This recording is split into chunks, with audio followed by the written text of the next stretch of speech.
We're on the train now. We're just going to London, but it's quite cloudy. It's quite busy on the train. Yeah, hopefully be there in about half an hour up to London. Gonna go protest. Hashtag back British farming.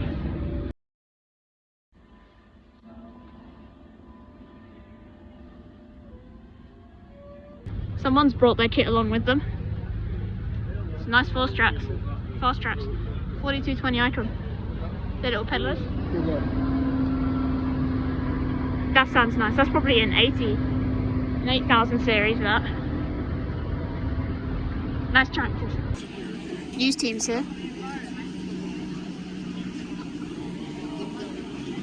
Fast track. Everyone's here. Everyone's here. Loads of people. There's going to be a few more people in this.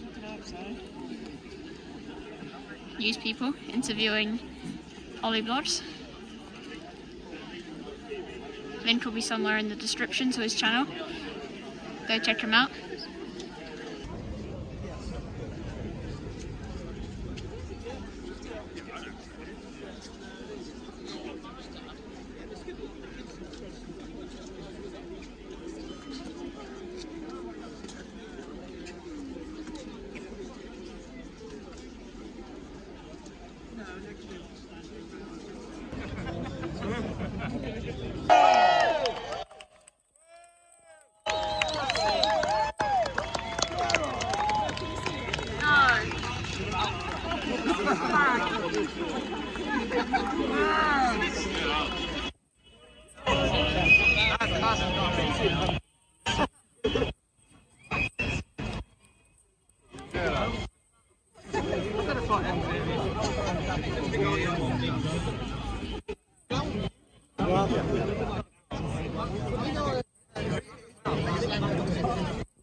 Thank you.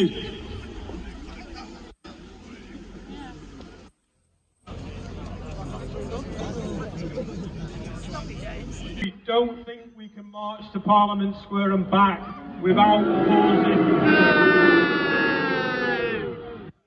Don't boo me! Yeah, so with the children going to be leading it, what we're going to do is we're going to get the children safely round the back of these buildings to the far end for some photographs, so that people could see what we were trying to achieve here, but the numbers have totally outweighed our expectations. Thank you very, very much for doing that. It's you that did that. Well done. Thank you so much. Right, we'll crack on. So, welcome to everyone that's watching. Welcome to everyone that's watching online.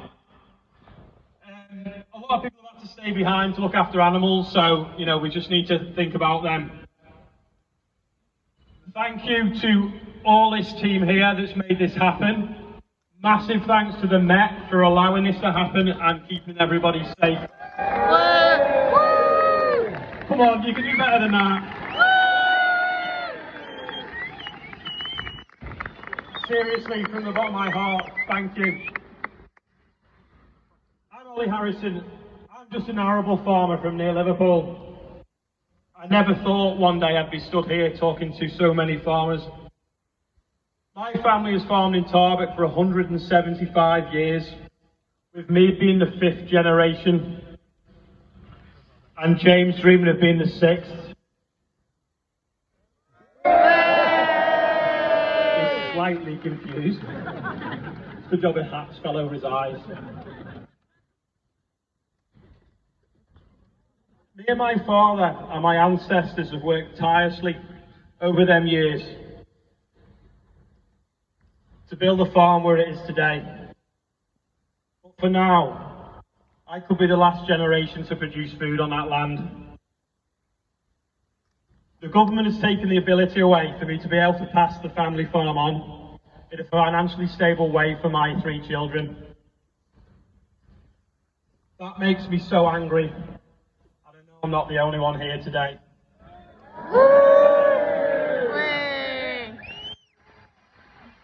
We all know no one owns a farm. We just look after it for the next generation.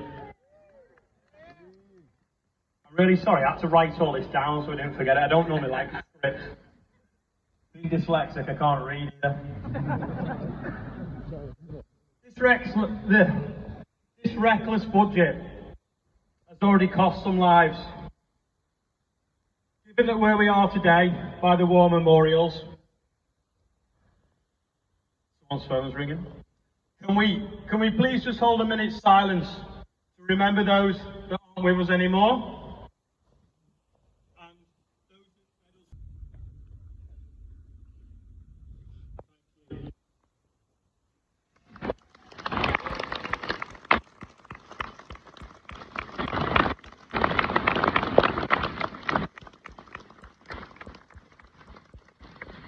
Now, why do we farm? Why do we accept low prices? Remember as well, for every pound we spend on importing food, we may never see that back in our economy. Think about that, please, Treasury. The government must listen. Do they know what it's like to get up at 4 a.m. to feed cows and get food on? No. No. Do they know what it's like to give CPR to a weak lamb? No. Do they know what it's like to unblock a combine at 2 a.m? No. with bleeding hands and knuckles because of the thistle in it? No. No. Do the government even know where food comes from? No. No, they don't. Today we come together to show the government we will be heard. Let's unite all businesses that rely on farming.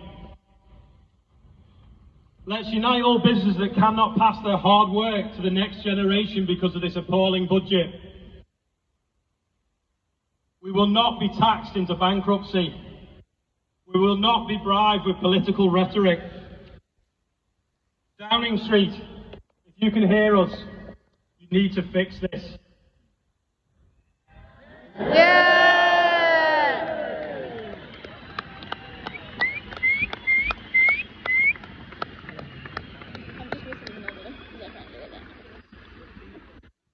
For the nation, you have to do this to feed the voters that trusted you.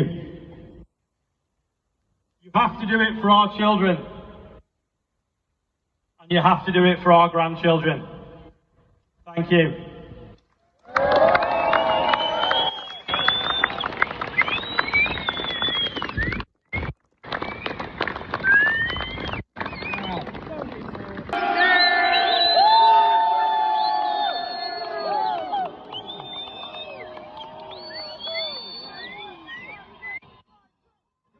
Do we think you know it? British money. Yeah. Not those French £400 boots the Honourable Steve Reed wears. Right, let's give it some British welly. Are we ready? Yeah. 1, 2, 3.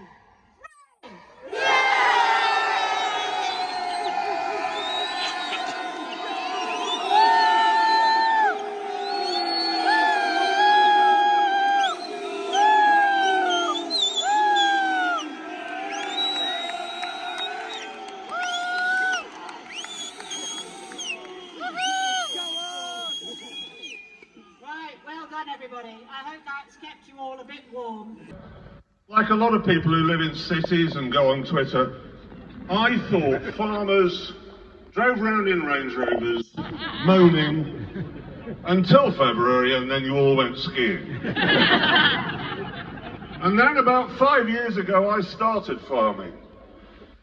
And I've come to understand just how unbelievably difficult it is, and complicated, and dangerous, and cold. Very cold. Even when we're harvesting, it's cold. And It's just the forest of costs that staggered me. £200,000.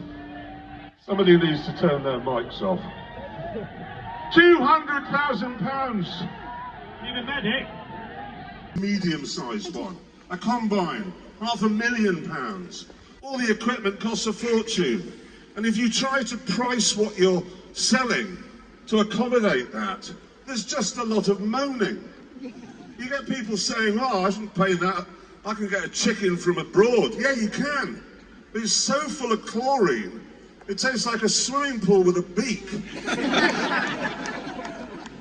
And then you've got the environmentalists endlessly shouting at you, oh, your cows, they're altering the composition of the gases in the upper atmosphere, and your fertilizers ruining the trouty freshness of our streams and rivers. And I know sometimes you just think, well, what's the point? We're just trying to make breakfast, lunch and dinner, and it's just this endless whinging and there's no money in it. And the regulations. So we literally just got on the train going back home, and we went to what's it called? Parliament building.